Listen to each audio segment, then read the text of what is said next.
Hi, my name is Attorney Walter with Not the Third. I'm with Disability Resolution PA. We're going through question 109 of the top 200 Social Security disability hearing questions. Here we go, 109. What about using a sponge? We're in the house cleaning still. We're still stuck in cleaning.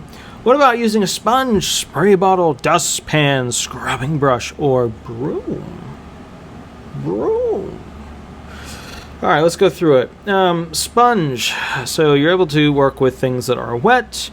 So you don't have most skin condition issues that are on your hands. You're able to squeeze and do gross manipulative functioning with your hand.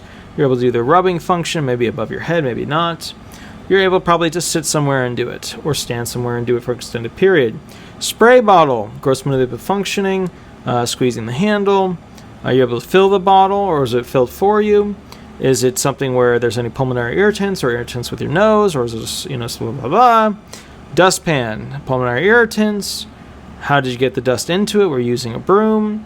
Are you able to kneel and then swish it into that and then throw it into the garbage? How much do you lift it up? Because now they make them pretty big. Scrubbing brush, repetitive motion.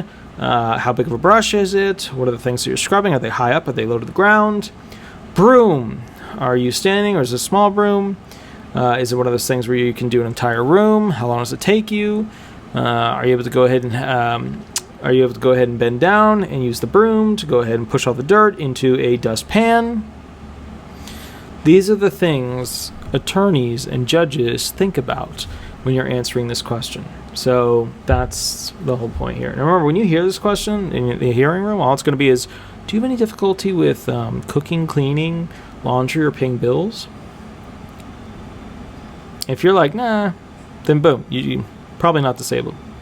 Probably not, almost certainly not disabled. It's funny because I have the camera right there, and then behind it are just a cascade of boats, some of which I own, some of which I will one day own, in addition to the boats I already own. But that's not important. Remember, we all have our addictions, and boating's not illegal. It is not illegal. All right, we're going to go on to question 110. I hope you have an episode of the video. Okay, remember, 5 stars, leave thumbs up, subscribe. Call me if you have any questions. Shoot me an email if you have to. Just kidding. Love you all. And I go live 8 to 10 every Thursday on YouTube, Eastern Standard Time, because I'm in Florida, not California. Orange County, Florida, not Orange County, California. Beautiful palm trees in lush, humid air, not beautiful palm trees in dry air. Okay? I'll catch you a little bit later and we'll go on to 110. Have an absolutely wonderful day. Okay.